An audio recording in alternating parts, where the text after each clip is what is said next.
예, 안녕하십니까. 장달령 변호사입니다. 이 방송도 발리에바 선수 도핑 의혹, 올림픽 출전 논란에 대해서 이야기를 할까 하는데요. 이번 주제는 뭐냐면, 지금 제가 어제 방송에서도 말씀드렸다시피 속보로 스포츠중재재판소가 심리 끝에 발리에바 선수의 개인전 출전을 허용하는 결정을 내렸죠. 그런데 그 결정과 관련해서 국내도 물론, 국내에서도 마찬가지고요, 또 해외에서도 일부 언론이라든가 스포츠 팬들이 이거 스포츠 공정에 반하는 것 아니냐, 도핑 테스트에서 양성 반응이 나온 발리에바 선수를 어떻게 출전을 시키느냐, 이것은 다른 선수들에 대한, 어떻게 보면 다른 선수들과 비교해서 발리에바 선수에게 특혜를 주는 것 아니냐, 불공정하다, 정의에 반한다, 이런 의견을 제시하고 있습니다. 일부에서, 국내에서도 마찬가지고 해외에서도. 그래서 제가 보기에는, 제가 나름 그래도 스포츠법을 또 연구하고, 그 다음에 또 여러 분쟁에 관한 경험이 있는 저의 그런 그 판단에 비추어 봤을 때, 이게 과연 발리에바 선수의 출전을 허용하는 스포츠중재재판소의 결정이 과연 불공정하고 정말 정의에 반한다고 볼 수 있는가에 대해서 저는 생각을 달리하기 때문에 그 이야기를 제가 하려고 하는 것입니다. 한번 여러분, 지금 이 방송을 들으시면서 야, 너 무슨 소리 하고 있냐, 도핑 테스트 양성 반응, 도핑을 한 선수에 대해서 어떻게 경기를 출전시키느냐, 이렇게 생각하시는 분들도 한번 저의 그 판단, 그 설명을 한번 듣고 한번 다시 한번 생각해 보시기 바랍니다. 일단 팩트 체크 차원에서 제가 이 도핑에 관한 기본적인 절차를 제가 한번 간략히 설명을 드리겠습니다. 이것은 지금 한국 도핑방지위원회 카다의 홈페이지에 나와 있는 내용인데요. 이 도핑 검사와 그 결과 관리에 대한 것을 쭉 이렇게 그림으로 도식화한 것인데요. 여기서 보면은 제가 강조하고자 하는 것은 뭐냐면, 바로 이 9번 스테이지입니다. 저 때문에 안 보이는군요. 이 결과 관리인데요. 보이시죠? 예. 결과 관리는 그 도핑 테스트 결과 양성 반응이 나온 경우, 그 네거티브 분석이 나온 경우, 양성 반응이 나온 경우에 어떻게 그 결과를 처리하느냐에 관한 것인데요. 먼저 양성 반응이 나왔다고 해서 바로 그 선수에 대해서 도핑 규정, 반도핑 규정 위반으로 처리를 해서 제재를 내리는 것이 아니라는 것이죠. 예. 여기 나와 있는 것처럼 그 도핑 테스트에서 양성 반응이 나왔다 하더라도 일단 그것이 국제 표준에 이탈된 것인지, 또는 그것이 보통 TUE라고 하는데요, 치료 목적 사용 면책 승인을 받은 것인지를 확인을 합니다. 여기서 치료 목적 사용 면책이라고 하는 것은 어떤 질병이나 질환을 아는 경우에 당연히 치료 목적으로 약물을 복용할 수밖에 없죠. 그런데 제가 다른 방송에도 얘기한 것처럼 그런 그 약물에도 이 반도핑 규정에서 금지하는 성분이 있단 말이죠. 그래서 그런 경우에는 미리 관할 기구에 내가 이러한 치료 목적으로 약물을 복용할 것이다라고 승인 신청을 하는 거죠. 그래서 승인이 떨어지면 그 약물을 복용한 경우에는 그런 금지 약물이 나와도 면책이 된다는 것입니다. 그것이 있었는가를 먼저 확인하는 것이죠. 그래서 그것이 있었다고 하면 그건 반도핑 규정 위반이 아니기 때문에 그런 제재를 받지 않는 것이죠. 그 다음에 또 중요한 것이 바로 그 선수에게 너에게 이러한 반도핑 규정, 반도핑 테스트에서 도핑 테스트에서 양성 반응이 나왔다. 거기에 대해서 진술 기회를 부여하는 그런 청문 절차를 엽니다. 예. 그러니까 그 선수 입장에서는 그것을 어떻게 보면 항변하고 소명해야 할 기회를 주는 것이죠. 그건 당연한 것이죠. 그래서 그 선수가 나는 이것은 어떤 경기력 향상 목적이 아니라 의도하지 않았던 그런 어떤 상황에서 이런 약물을 복용했거나 또는 그런 그 양성 반응이 나온 것이다라고 진술할 항변할 기회를 주는 것이죠. 그래서 그 항변이 타당하다라고 하면 뭐 가벼운 견책 정도로 주는 경우도 있고 또는 경우에 따라서는 이 선수는 좀 어떤 그 과실이 있었지만 그러나 이것이 정말 가볍고 그다음에 이것이 어떤 경기력 향상을 위한 목적에서 한 것이 아니다. 그런 점들이 인정이 된다면 뭐 견책 정도로 끝날 수도 있는 것이죠. 제재 자격 정지를 내리지 않는 경우 안 된다는 것이죠. 그래서 이렇게 그런 절차를 부여를 하고요. 또 그런 청문 절차를 거침에서도 불구하고 예를 들어서 이것은 제재를 내려야 되겠다. 그래서 뭐 자격 정지 그런 제재를 내리는 경우에는 또 선수에게 한번 불복의 기회를 주는 것이죠. 그래서 스포츠중재재판소 카스 항소라든가 또는 국내인 경우에는 한국 도핑방지위원회의 항소위원회에 그렇게 다툴 수 있는 절차를 둔다는 것이죠. 예.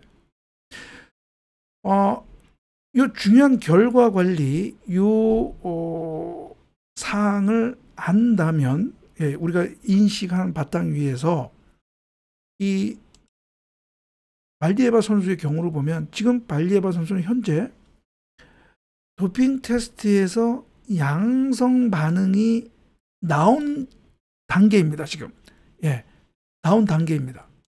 그러니까 러시아 국내 대회에서의 도핑 테스트에서 채취한 소변 시료에서 테스트 결과 양성 반응이 나온 것입니다. 지금 그 단계입니다. 그러니까 발리에바 선수에게 그런 어떤 청문 절차, 소명의 기회 절차를 아직 준 것이 아니에요. 그리고 아직 제재가 내려진 것도 아니에요. 그러니까 최종적으로 정말 반도핑 규정 위반인지 또는 뭐 발리에바 선수가 의도적으로 어떤 경기력 향상 목적으로 약물을 복용한 것인지 그것이 아직 인정이 되지 않은 단계란 말이죠. 그러니까 이런 단계인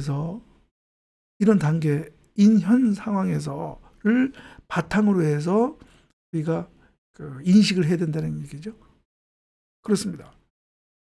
그렇기 때문에 그런 상황에서 무조건 도핑 테스트에서 양성 반응이 나왔다고 해서 발리에바 선수를 무조건 이후에 모든 경기에 출전을 금지시켜야 된다라고 하는 주장은 이런 적법 절차 또는 이 도핑 테스트에서 양성 반응이 나온 그 선수에 대한 최소한의 어떤 항변의 기회를 보장해야 된다는 점에서는 그것은 지나친 주장이다라고 할 수가 있겠죠. 우리가 흔히 쓰이는 말로 무죄 추정이 아닌 유죄 단정이 되는 것이죠.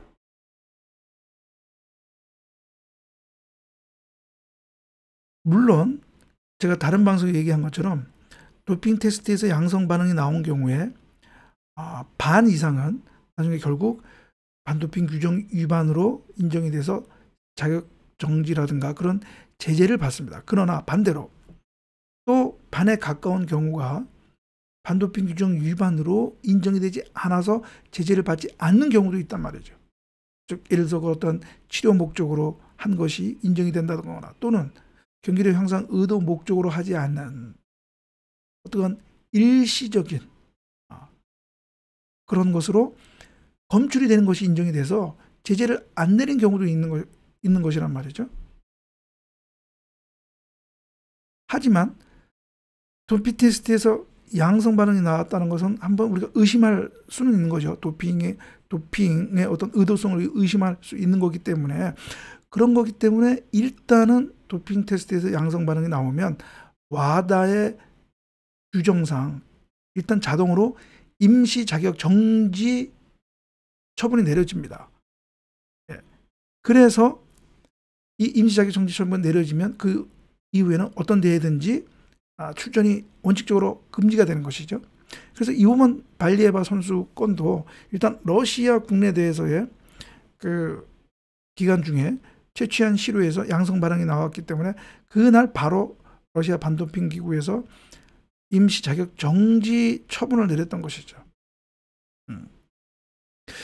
그러나 임시 자격 정지 처분이 내렸다고 해서 그 무조건 또 그것이 나중에 본 심리에 들어가서 결정이 나올 때까지 무조건 이 선수를 또 금지하는 것은 또 구체적인 또 타당성 측면에서 또 리스크가 있는 거죠. 잘못이 있을 수 있는 것이 아까 제가 말씀드렸다시피 나중에 그런 선수의 어떤 항변이 또 받아들여질 수 있는 경우도 우리가 인정할 수 있기 때문에 그래서 선수 측에게 그 임시 자격 정지에 대한 소명 및 항변의 기회를 줍니다. 긴급 항소. 그래서 그 긴급 항소에서 선수에게 선수의 어떤 이유가 어느 정도 인정이 되고 그래서 이것이 나중에 견책 정도 가벼운 어떤 그 견책 정도로 끝날 사안이라고 인정이 되거나 또는 오염된 재판 항변이라고 해서 이 선수가 그 금지 약물을 복용한 것은 맞지만 그것이 의도적인 것이 아니라 그 금지 약물이 들어있다는 것을 몰라서 그리고 그 모르는 데에 대해서 어떤 큰 책임이 없다고 인정되는 경우에는 그 임시 자격 정지를 해제할 수 있도록 또 규정하고 있거든요. 제가 판단하기에는 러시아 반도핑 기구가 발리에바 선수의 그 긴급 항소를 받아 인정을 해서 임시 자격 정지를 해제한 것은 그 반도핑 규정에 따른 절차 프로세스라는 것이죠. 물론 또 일부에서는 러시아 반도핑 기구가 애써 발리에바 선수에게 유리하게 결정을 내린 것 아니냐라고 생각할 수도 있지만 그러나 이번 스포츠 중재재판소 또 그 절차에서 그 임시 자격정지 결정을 해제한 것이 공정성, 합리성 또는 뭐 구체적 타당성 측면에서 맞다라고 한 것을 보면 발리에바 선수의 그러한 러시아 반도핑 기구 최초의 임시 자격 정지 해제를 구하는 그 절차에서 그러한 것이 또 나름 타당하고 그다음에 또 러시아 반도핑 기구가 임시 자격 정지 결정을 해제한 그 결정이 무조건 발리에바가 편파적이었다라고 우리가 또 보기 어려운 대목이라는 것이죠. 그렇다면 그런 견지에서 이번에 스포츠 중재재판소 그 재판관 3인 제가 생각하기로는 이 사건의 어떤 중요도를 봤을 때 그 재판관 3인도 이 도핑법 전문가일 것이란 말이죠. 그리고 국적도 이태리, 미국, 슬로베니아. 뭐 러시아 선수에게 발리에바가 특히 뭐 유리하게 뭐 재판을 내릴 것으로 우리가 의심할 만한 또 그러한 국적의 재판관들이 아니란 말이죠. 그렇다면 스포츠법 전문가인 이 세 사람이 심리 끝에 그러한 결정을 내렸다고 하는 것은 나름 그러면 발리에바 선수 측의 그러한 항변, 소명을 또 받아들였다라고 볼 수가 있는 것이거든요. 그렇다면 그러한 사실적인 상황에서 과연 글쎄요. 이번 발리에바 선수의 임시 자격 정지 해제 결정이 인정이 돼서 그것이 옳다고 봐서 개인전 출전을 허용한 카스의 결정이 무조건 불공정하고 정의에 반한다고 볼 수 있느냐. 저는 오히려 무조건 그러한 본 심리에 들어가기 이전에 도핑 테스트 양성 반응이 나왔다는 그 사실만으로 무조건 이후에 모든 경기에 출전을 허용하지 않는다고 하는 것이 그것이 오히려 불공정할 수 있고 정의에 반할 수 있고 또 구체적 타당성을 흠결할 수 있는 사안이 될 수 있다는 것이죠. 만약에 나중에 본 결정에서 발리에바 선수가 견책 정도, 발리에바 선수가 의도적으로 약물을 복용한 것이 아니라고 하는 것이 인정이 돼서 견책 정도 제재가 나왔는데, 만약에 이번 그러면 올림픽 개인전 출전을 허용하지 않는다고 하면 그것은 발리에바 선수에게 엄청난 회복하기 어려운, 오히려 손해를 줄 수가 있는 것이죠. 그리고 또 설사 출전을 허용한다 하더라도 어차피 나중에 만약에 본 심리에서 그런 어떤 잘못이 인정이 돼서 자격정지 제재가 내려지면 자동적으로 올림픽에서의 성적, 기록, 이것은 다 박탈이 인정이 되지 않는 거거든요. 박탈이 되는 거거든요. 그러면 예를 들어 만약에 발리에바 선수가 이번 개인전에서 금메달을 땄다. 그런데 나중에 자격정지 받았다. 그러면 당연히 그 금메달은 박탈되고, 은메달 딴 선수가 금메달되고, 금메달리스트가 되고, 동메달 딴 선수가 은메달리스트가 되고, 4위가 된 선수가 동메달리스트가 되는 거거든요. 그러면 다른 선수에게 크게 피해를 준다고 볼 수도 없는 것이죠. 그렇습니다. 그렇기 때문에 이런 재반적인 상황, 사정을 고려를 하면 이번 발리에바 선수 도핑 테스트 양성 반응이 나온 그런 현 단계에서 발리에바 선수에게 개인전 출전을 막는 것은 오히려 그것이 불공정일 수도 있고요. 그것을 허용했다고 해서 그것이 또 불공정하다라고 볼 수는 없다는 얘기죠. 예, 그렇습니다. 그래서 여러분들에게 오늘 발리에바 선수와 관련해서 일부에서 카스의 출전 허용 결정이 불공정하다, 정의에 반한다, 이렇게 주장하는 것이 있는데 그렇지만은 않다라는 것을 제가 여러분들한테 설명을 드렸습니다. 예, 그러면 다음 방송에서 또 뵙도록 하겠습니다. 감사합니다.